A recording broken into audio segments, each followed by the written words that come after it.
C'est le milieu du jour. Le ciel est sombre.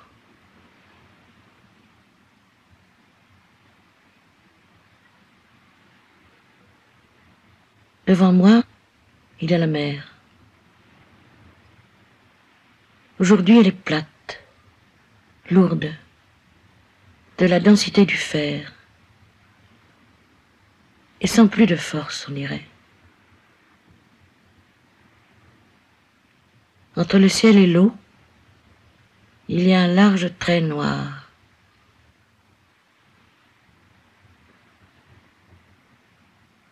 Il couvre la totalité de l'horizon. Il est de la régularité d'une rature géante, de l'importance d'une différence infranchissable. Il pourrait faire peur.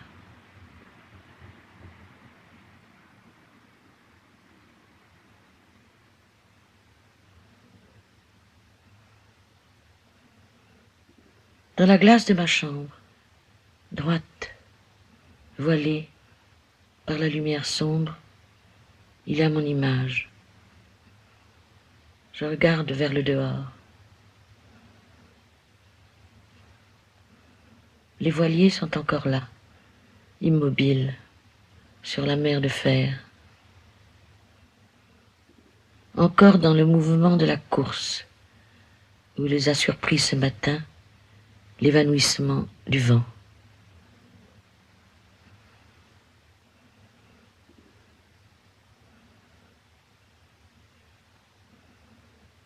Je me regarde.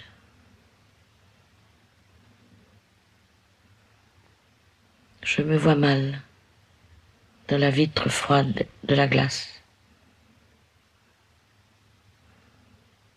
La lumière est si sombre, on dirait le soir.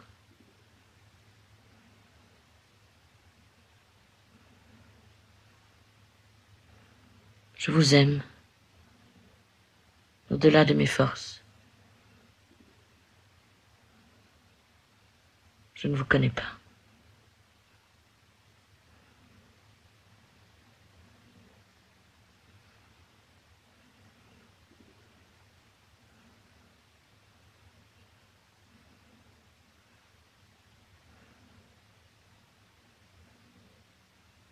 Voici qu'entre l'horizon et la plage, un changement commence à se produire dans la profondeur de la mer. Il est lent. Il arrive avec retard.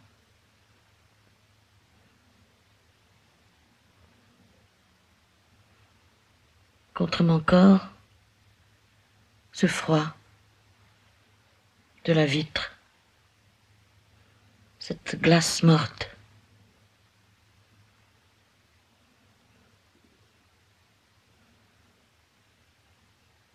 Je ne vois plus rien de moi. Je ne vois plus rien.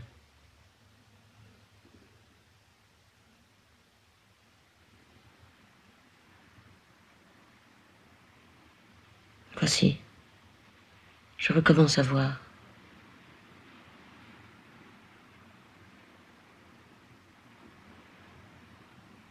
Devant moi est née une couleur. Elle est très intense, verte. Elle occupe une partie de la mer.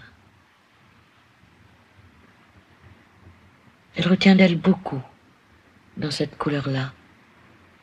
Une mer, mais plus petite, vous voyez.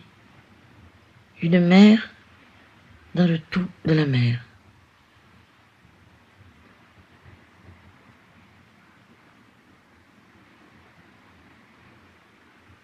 La lumière venait donc de là, du fond de la mer, d'un trop plein de couleurs dans sa profondeur.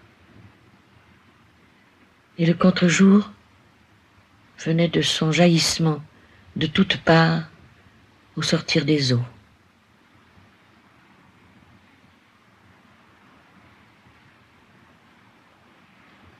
La mer devient transparente, d'une luisance, d'une brillance d'organes nocturnes. On dirait, non d'émeraude, vous voyez, non de phosphore, mais de chair.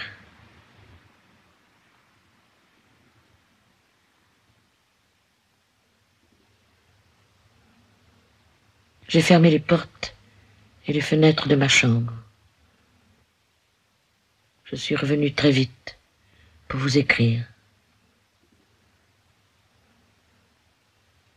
Je me tiens là, avec vous, dans la découverte de la plage.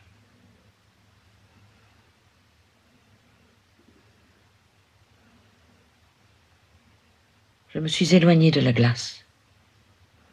Je me regarde. Les yeux sont bleus, dit-on. Les cheveux, noirs. Vous voyez? Bleu.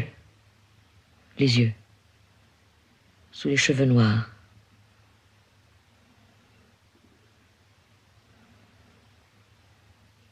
Que je vous aime à me voir.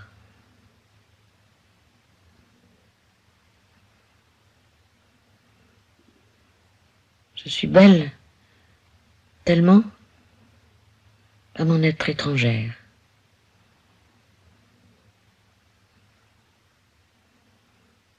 Je vous souris et je vous dis mon nom.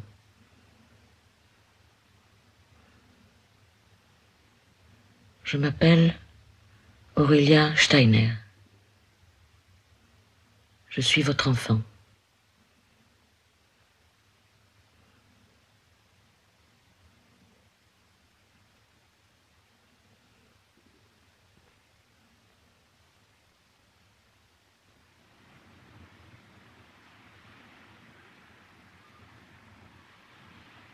Vous n'êtes pas informé de mon existence. Vous ne pouvez pas me faire signe. La mort vous retient de me voir. Je le sais. Et moi, je vois votre mort comme une illusion passagère de votre vie. Celle, par exemple, d'un autre amour. Cela m'est égal. Je suis informé de vous à travers moi.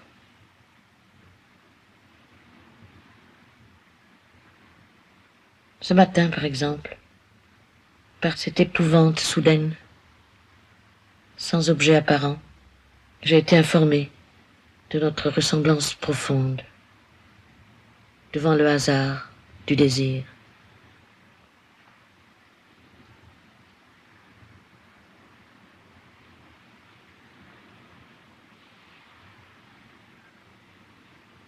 Parfois, d'autres que vous, d'autres viennent.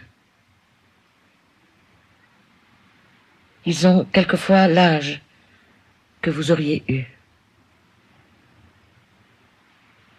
Dans un monde où vous n'êtes pas en vie, ils peuvent me tenir lieu de notre rencontre.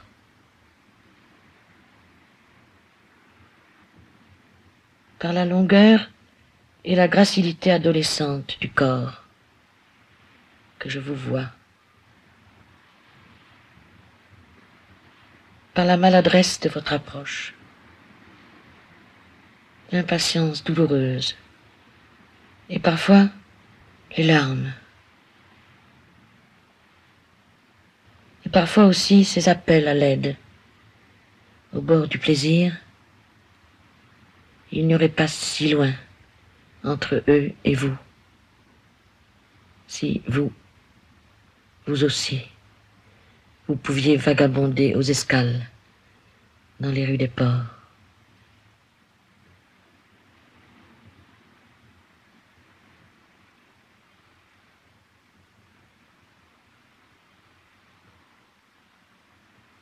Je leur donne mon corps frais et ils le prennent.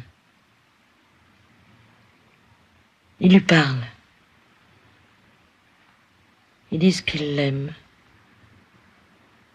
Ils crient, ils pleurent, ils essaient de blesser. Je laisse faire.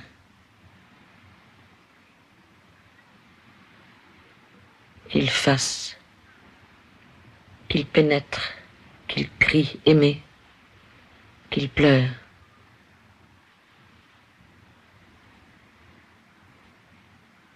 Vous auriez pu être l'un d'eux, sauf que vous m'auriez vu.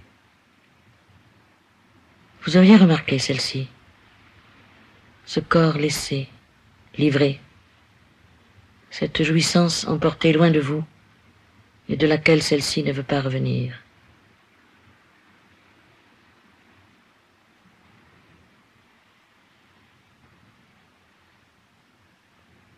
La mer, on dirait, son bruit, au bas de la ville.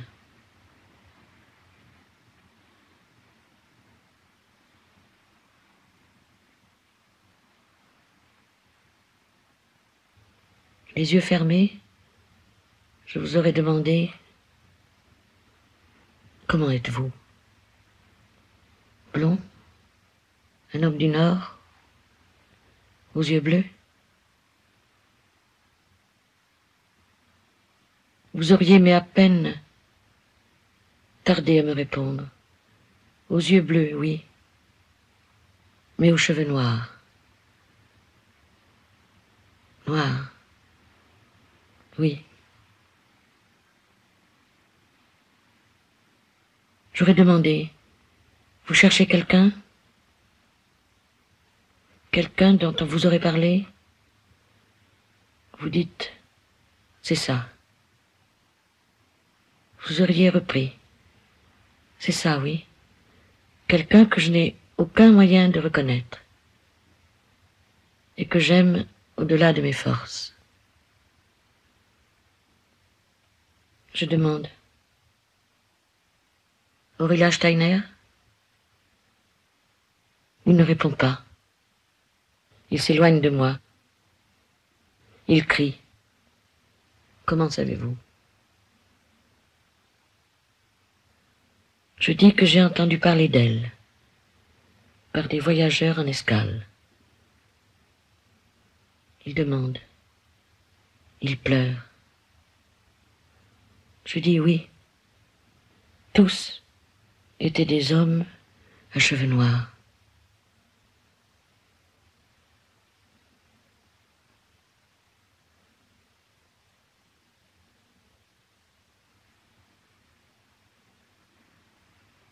Dans la chambre fermée de la plage, seul, je construis votre voix. Vous racontez et je n'entends pas l'histoire, mais seulement votre voix, celle du dormeur millénaire. Votre voix écrite désormais, amincie par le temps, délivrée de l'histoire.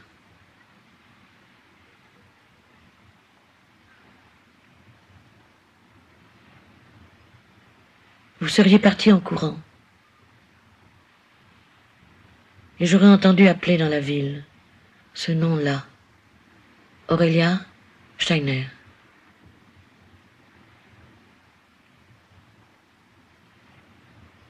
J'aurais suivi la retombée du bruit, des deux mots, jusqu'à leur disparition.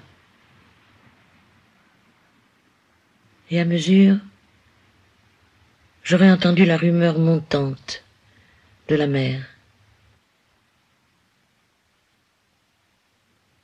Il n'y aurait pas eu de vent.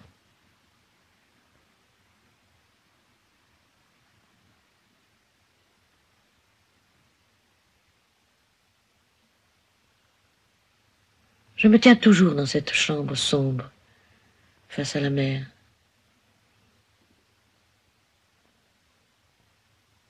Je suis seul dans cette maison depuis des années. Tout le monde en est parti pour rejoindre des zones plus calmes de la terre. à cause des tempêtes. Ici, terrible.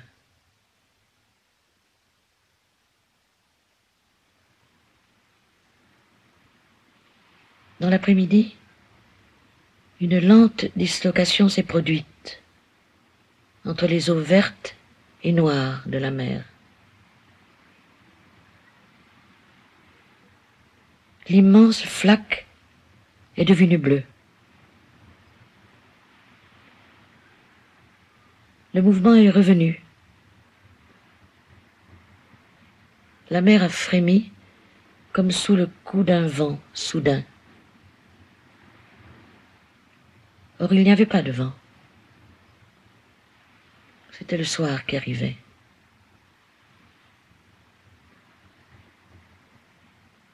J'ai ouvert les portes et les fenêtres de ma chambre, et une douce lumière est entrée. L'horizon était redevenu habituel, lisse et dégagé.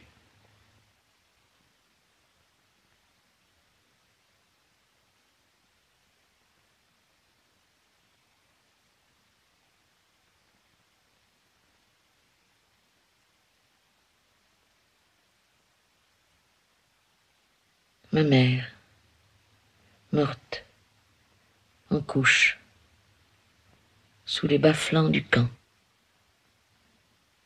Brûlée morte, avec les contingents des chambres à gaz. Aurélia Steiner, ma mère. Ma mère regarde devant elle le grand rectangle blanc de la cour de rassemblement du camp.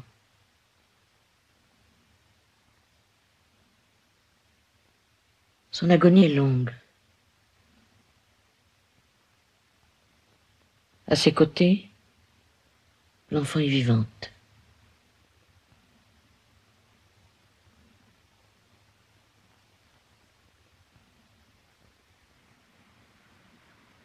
Toute la mer est redevenue bleue. Comme toujours à cette heure-ci, vous voyez, il y a une forte clarté, juste avant le rougeoiement de la nuit.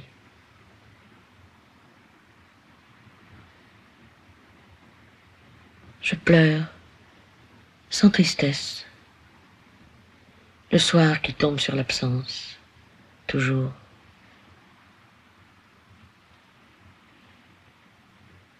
Voici les grandes plages d'orange et d'or du ciel, au-dessus de la mer. Sous la couleur, elles brillent, déjà décolorées.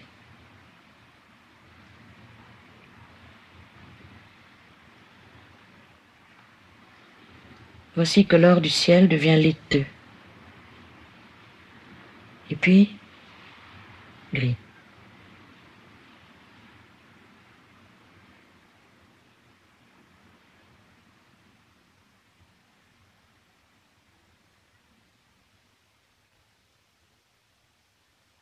Je ne peux rien. Je ne peux rien contre l'éternité que je porte à l'endroit de votre dernier regard, celui sur le rectangle blanc de la cour de rassemblement du camp.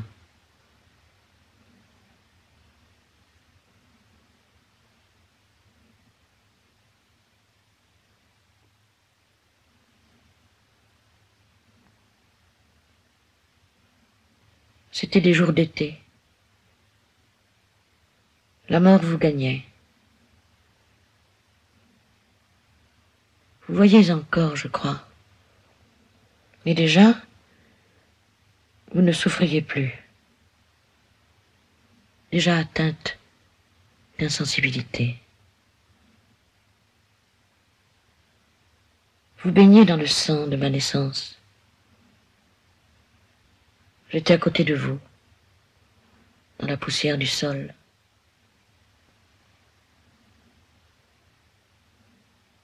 Autour de vous, dur et craquer de soleil cette terre allemande, cette terre étrangère, cette lumière, cet été parfait, ce ciel de chaleur.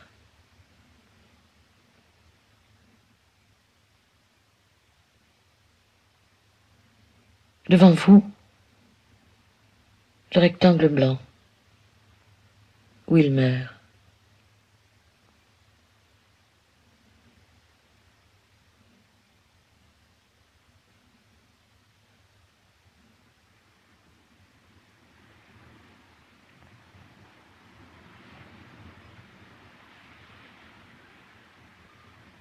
La tempête est arrivée dans la nuit,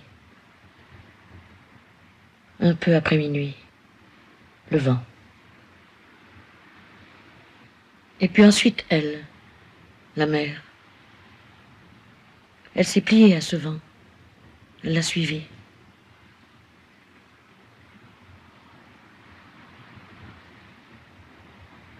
Elle est montée à l'assaut de la ville, elle a escaladé, envahi, elle a cassé, elle a fracassé, elle a crevé les murs, les portes, les vitres.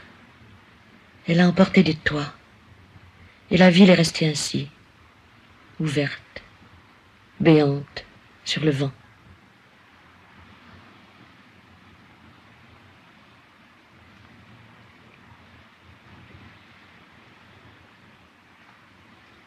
J'écoutais les cris de la mer.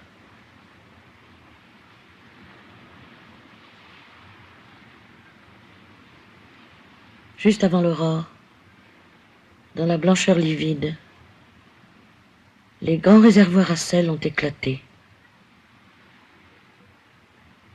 Le sel s'est répandu dans la mer. Sa salinité est devenue mortelle. Elle est passée en quelques secondes de la vie à la mort.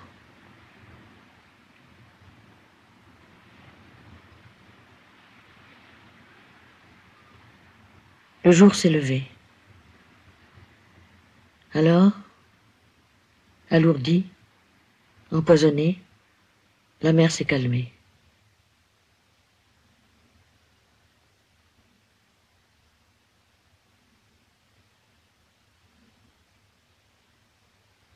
Dans le rectangle blanc de la cour de rassemblement, Aurélia Steiner distingue encore le pendu, voleur de soupe, qui gigote au bout de sa corde.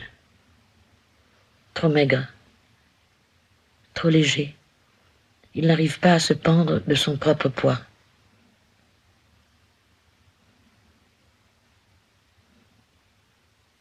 C'est le matin du deuxième jour. Ma mère, 18 ans, se meurt. Devant elle, au bout de sa corde, il l'appelle, il crie d'un mot fou. Elle n'entend déjà plus.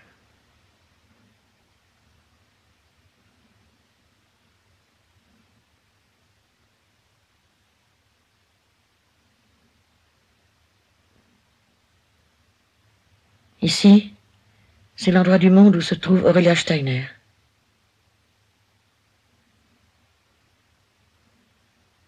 Elle entend que le monde entier se débat contre la même peur. Elle voit que le centre de la peur se déplace, qu'il tourne autour d'elle. Aurélia Steiner.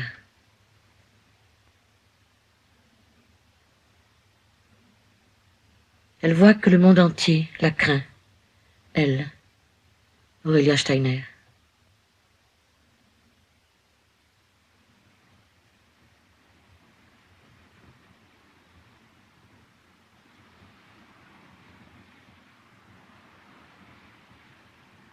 Le lendemain matin, la ville est encore ruisselante. La mer se retire des terres, des rues, des parcs, des cathédrales. Les bateaux du port sont couchés sur leurs flancs. Les plages sont recouvertes de poissons morts.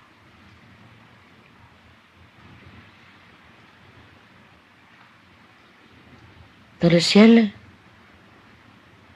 glacé, le soleil est cru et plein.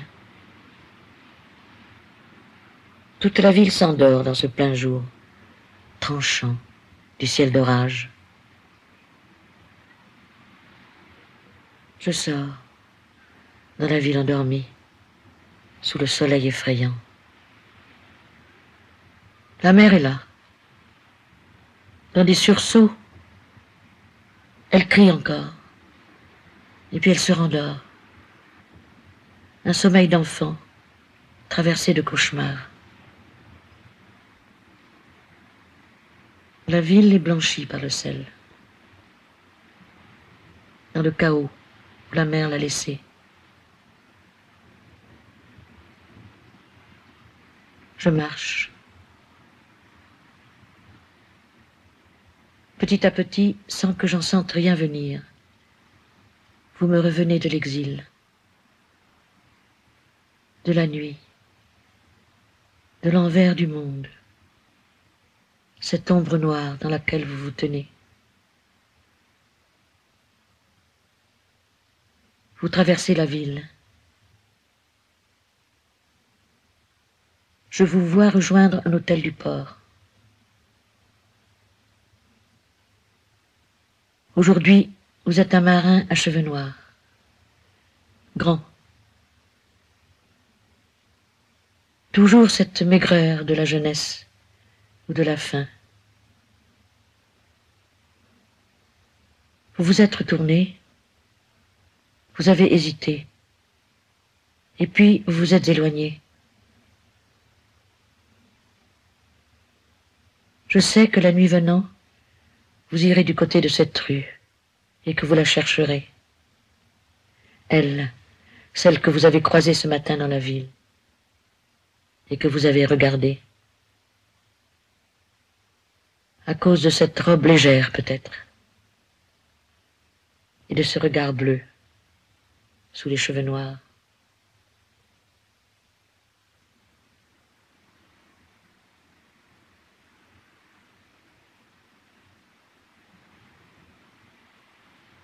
Je suis allé me coucher sur la profondeur de la mer, face au ciel glacé. Elle était encore fiévreuse, chaude. Petite fille, amour, petit enfant. Je l'ai appelée de différents noms. D'Aurélia, de celui d'Aurélia Steiner.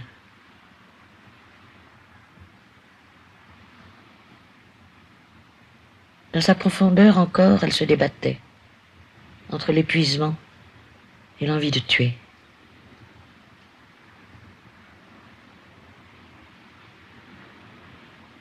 Quelquefois, de grands mouvements la soulevaient.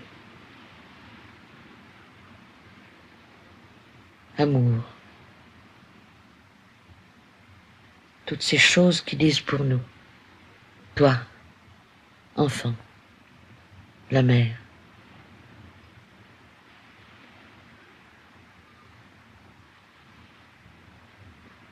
Je lui ai raconté l'état de la ville. Et puis, je lui ai parlé de l'histoire.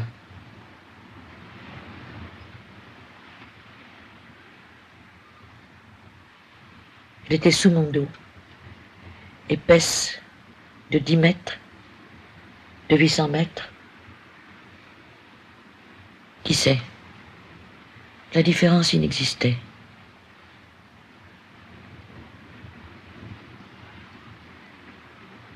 Sa surface était purement illusoire.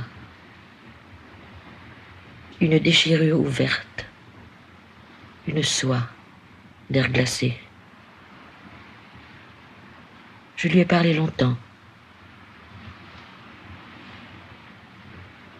Je lui ai parlé de ses amants du rectangle blanc, de la mort.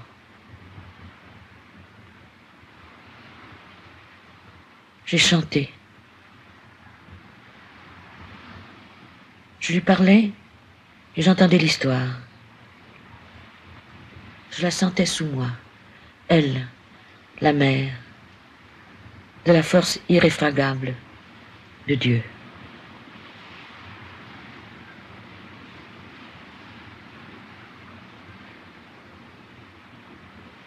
Quand je suis rentré, un marchand de journaux criait le titre de la colère de la mère.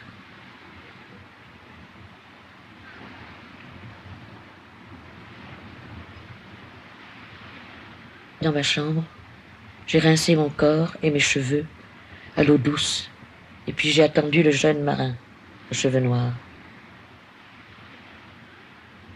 C'est en l'attendant lui que je vous écris.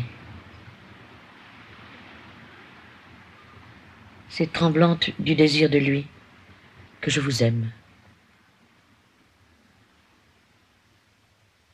Je les rassemble à travers vous, et de leur nombre je vous fais.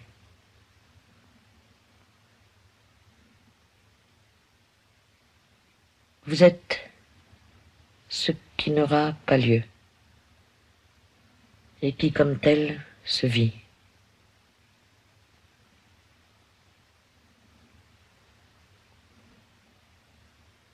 De tous, vous ressortez toujours unique,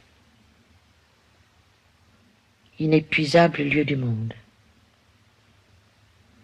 inlassable amour.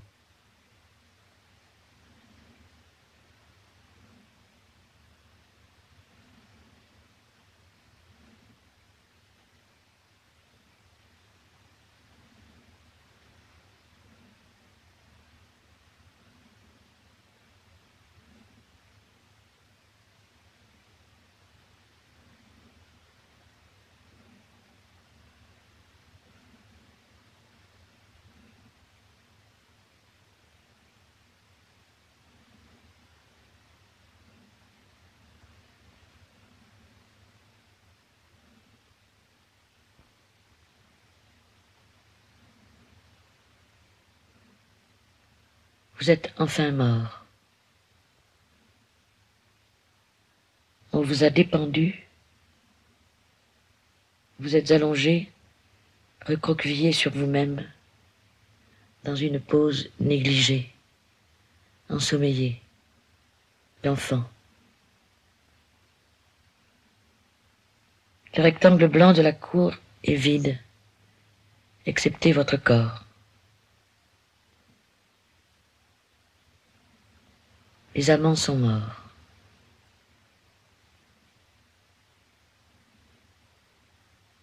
Vous aviez volé de la soupe pour la petite fille, Aurélia. On vous avait découvert, on vous avait pendu. Au-dessus de vous, 3 jours durant, le ciel allemand. Devant vos yeux, ce ciel, plein d'eau et de pluie féconde.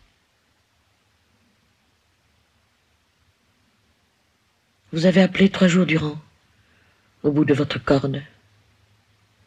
Vous avez crié, répété sans fin, qu'une enfant nommée Aurélia Steiner venait de naître dans le camp. Vous avez demandé qu'on la nourrisse, qu'elle ne soit pas donnée aux chiens. Vous avez hurlé, supplié le monde, qu'on n'oublie pas la petite Aurélia Steiner.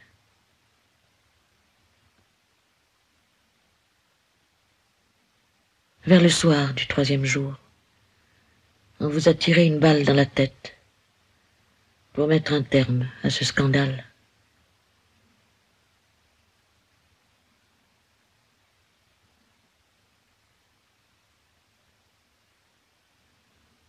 Elle était morte le matin. À ses côtés, l'enfant.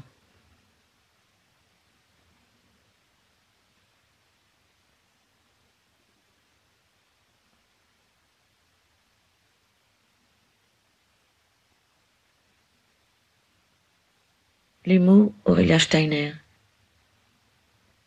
n'ont plus résonné dans le camp. Ils ont été repris ailleurs, dans d'autres étages, dans d'autres zones du monde.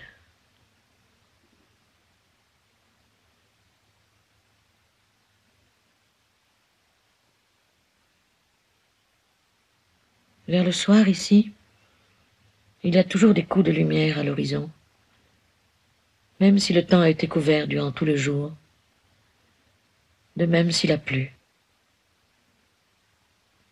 Les nuages, pendant un instant, s'écartent et laissent passer de la lumière du soleil.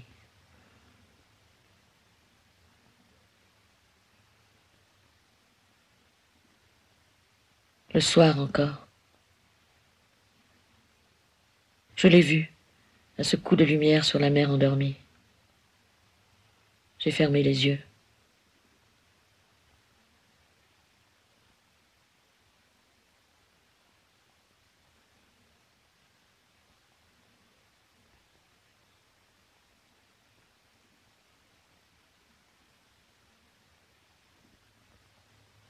Je viens de le faire.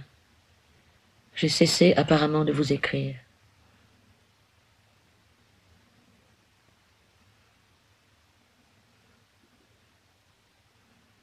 Ainsi, parfois, je vois la couleur liquide et bleue des yeux vides, déjà pris par la mort, du jeune pendu de la cour de rassemblement. Je vois aussi sa jeunesse, 18 ans aussi, et qu'il avait cependant atteint sa taille définitive. Je ne sais pas son nom.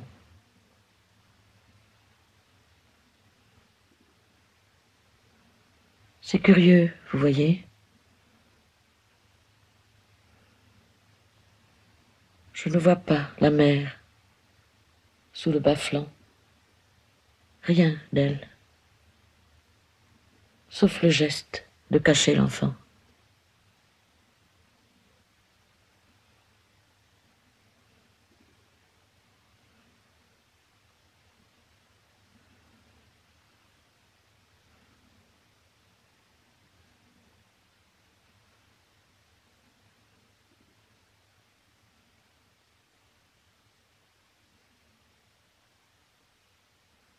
Le marin à cheveux noirs est derrière la fenêtre. Il me regarde. Il me demande d'où je suis. Je dis ne pas savoir. Il me dit qu'il était sur la plage. Il ne se souvient pas bien de celle qu'il a rencontrée dans la ville ce matin.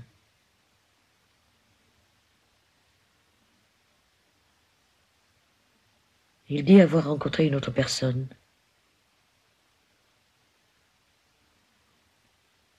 Je lui demande de laquelle il a le désir. Il me dit de celle du matin. Je lui dis que c'était moi.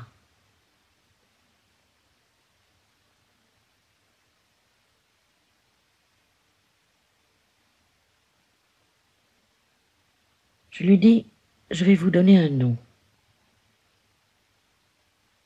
Vous allez le prononcer. Vous ne comprendrez pas pourquoi. Et cependant, je vous demande de le faire, de le répéter,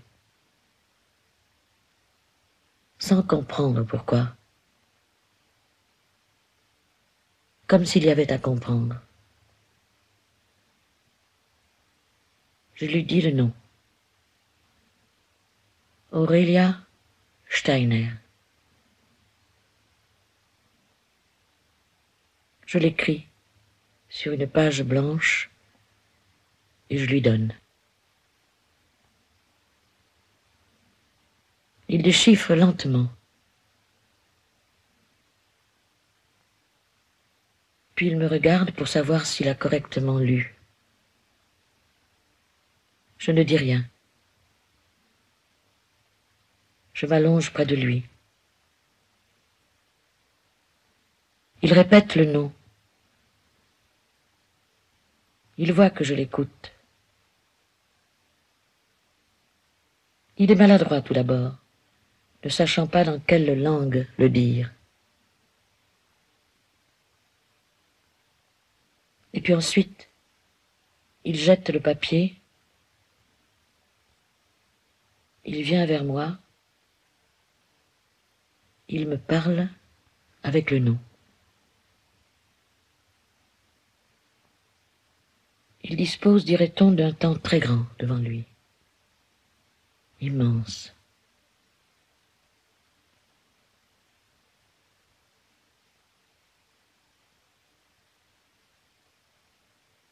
Il commence à découvrir le corps d'Aurélia Steiner.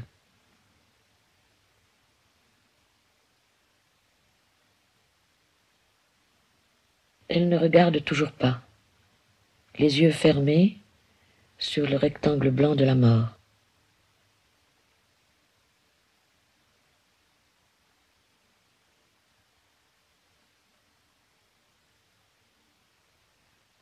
Parfois il dit le nom tout entier, parfois il dit seulement le prénom,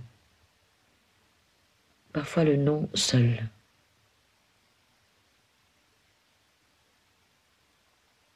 Il ne sait plus dire aucun autre mot. Il les dit dans des baisers, les lèvres contre la peau. Il les dit à voix basse. Il les crie. Il les appelle à l'intérieur du corps, contre la bouche, contre le mur.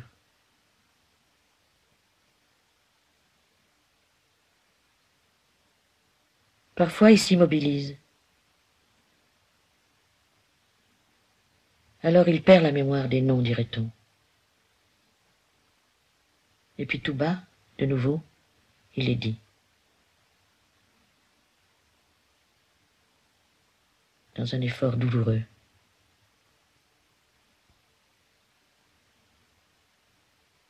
Comme si leur profération elle-même était douloureuse.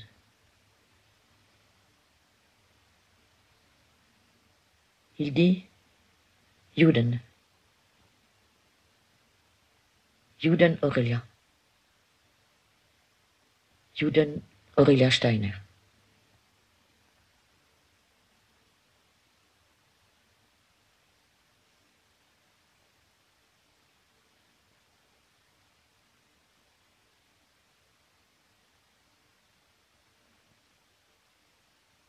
Il se tient à l'entrée du corps d'Aurélia Steiner. Et il reste là, toujours dans le soin extrême de mener le supplice jusqu'à son terme.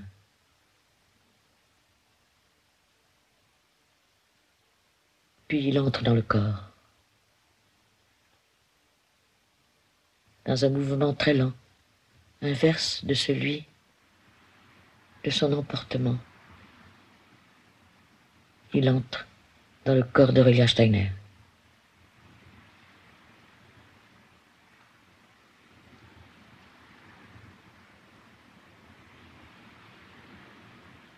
La lenteur fait crier les amants.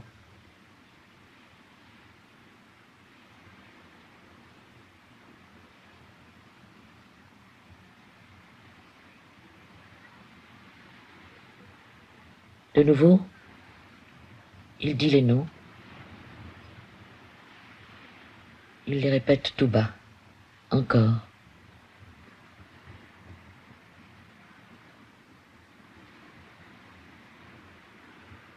Il a encore dit le nom.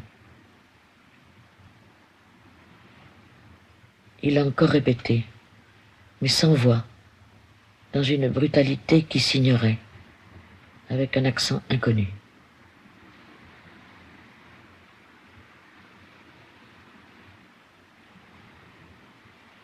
Je me suis réveillé au petit jour. Le marin à cheveux noirs était allongé sur le sol de ma chambre. Il me regardait.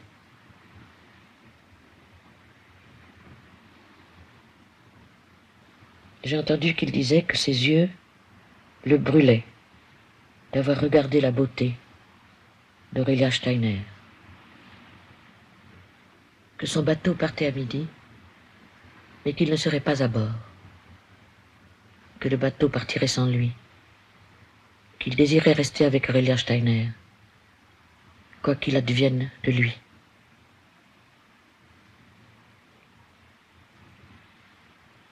J'ai dit que je n'appartenais à personne de défini, que je n'étais pas libre de moi-même.